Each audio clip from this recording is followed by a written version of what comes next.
Bom dia, Vitor. Bom dia a todos que acompanham o Jornal da Manhã. A polícia a Londrina, a Scotland Yard, a polícia metropolitana da capital, confirmou nesta manhã que a cidade realmente teve seu primeiro ataque terrorista do ano. Ele ocorreu por volta das 7h30 da manhã e a gente vê imagens, quem está acompanhando pelo YouTube, da retirada deste suspeito, um homem que lançou um carro contra o parlamento britânico, que fica no Palácio de Westminster. 3 pessoas ficaram feridas, uma mulher está sendo atendida no hospital, mas sem gravidades. Outras 2 pessoas tiveram ferimentos mais leves, de acordo com as informações iniciais. O parlamento, ele é todo cercado por barreiras muito grandes de concreto, que dá até para a gente ver nessas imagens, quem está acompanhando o Jornal da Manhã pelo YouTube. São barreiras de concreto e também de aço que foram instaladas nos últimos anos, quando começaram a se proliferar os ataques envolvendo automóveis. E foi justamente isso que ocorreu nesta manhã. Felizmente não houve nenhuma vítima com gravidade no ataque que ocorreu às 7h30 da manhã, no horário de Londres. Estamos 4 horas à frente em relação a Brasília, então 3h30 da manhã no horário aí oficial do Brasil. Esse homem foi detido, mas de acordo com a polícia ele não está colaborando. Não prestou nenhuma informação até agora em seu depoimento. Então as autoridades não sabem se ele faz parte de algum grupo terrorista, quais foram as motivações dele, nem sequer tem a identidade deste homem até agora. Só se sabe que ele tem por volta de 20 anos. Essas foram as informações oficiais transmitidas neste momento. A primeira-ministra, Theresa May, se pronunciou hoje cedo, disse que o seu pensamento está com as pessoas que ficaram feridas no incidente, também agradeceu a rápida ação das equipes de emergência. A gente precisa lembrar que em março do ano passado houve um ataque bem semelhante também no Palácio de Westminster e naquela ocasião 4 pessoas morreram quando um homem também lançou um carro contra a sede do parlamento britânico, nesse prédio histórico que também tem o Big Ben, né, numa área muito movimentada por turistas, também por pessoas que trabalham na região, mas principalmente por turistas. E ela está totalmente isolada nesta terça-feira. A estação de metrô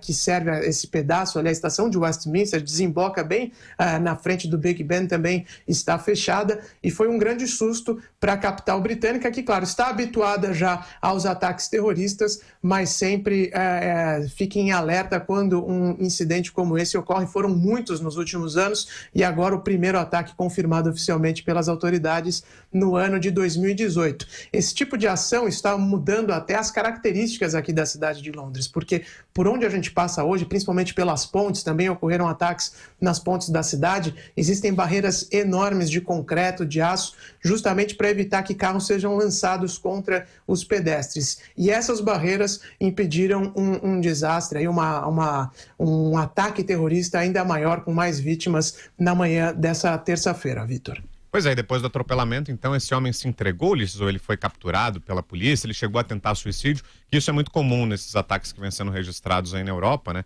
Em muitos casos, o responsável pelo ataque comete suicídio ou tenta tirar a própria vida depois. Nesse caso, ele teria tentado ou ele já se entregou? Como é que foi o desfecho? Não, quando ele bateu nessas barreiras bem na porta do Palácio de Westminster, ele não saiu do carro. O motorista ficou dentro do carro e, como evidentemente a sede do governo ali é cercado por policiais, rapidamente os policiais armados cercaram o carro e retiraram esse homem de dentro do carro que tentou se colidir ali com o Palácio de Westminster. E ele foi levado para uma delegacia no sul de Londres. Mas esse é um apontamento importante que você fez, porque no ano passado, por exemplo, o motorista que atropelou 4 pessoas antes de bater numa dessas barreiras, ele conseguiu sair do carro, tentou invadir o palácio e esfaqueou um policial no meio do caminho antes de ser morto, né? Então ele ainda tentou aumentar bastante o ataque terrorista dele. Hoje não foi assim, o motorista bateu, ficou dentro do carro e não se pronunciou, não passou nenhuma informação para a polícia até agora. As testemunhas dizem que claramente ele tentou jogar o carro ali, mas as barreiras impediram essa ação e os policiais conseguiram agir de forma bastante rápida para evitar que o ataque se transformasse em algo maior. Ulisses, é uma coisa terrível, mas o mundo tem, especialmente a Europa, aprender a conviver com o terrorismo, né? Não tem jeito, muitos reclamam dessas barreiras, mesmo que você disse, nas capitais europeias é comum, né? Até para dificultar a ação dos caminhões bomba, tal, carros bomba, essa história toda, mas vai ter de conviver com isso, não há saída, né? O que os arquitetos têm feito, aqui é uma discussão muito forte no Reino Unido, é tentar maneiras de fazer com que essas barreiras elas passem despercebidas do grande público. Então, por exemplo, no centro financeiro de Londres, a City of London, ela é tomada por bancos de concreto que, na verdade, não foram instalados ali para serem bancos, mas sim para serem justamente essas barreiras. Então, existe essa discussão como a arquitetura, como o urbanismo das grandes capitais europeias tem que se adaptar para essa ameaça terrorista. É uma pena, as linhas de metrô, por exemplo, nas últimas décadas, quem anda aqui em Londres não consegue achar nenhuma lixeira. Isso é um legado, entre aspas, dos anos do IRA, que atacava aqui os metrôs, o sistema de metrô aqui de Londres, com bombas colocadas dentro de latas de lixo. Então isso já foi uma transformação que a cidade passou. Agora são essas barreiras físicas que se mostraram cruciais no ataque de hoje. As pontes de Londres, como eu disse, que são muito utilizadas por pedestres, até por quem está passeando para conhecer a cidade, elas hoje também já estão totalmente cercadas, né? Os carros já não têm mais como subir na calçada por causa dos ataques terroristas.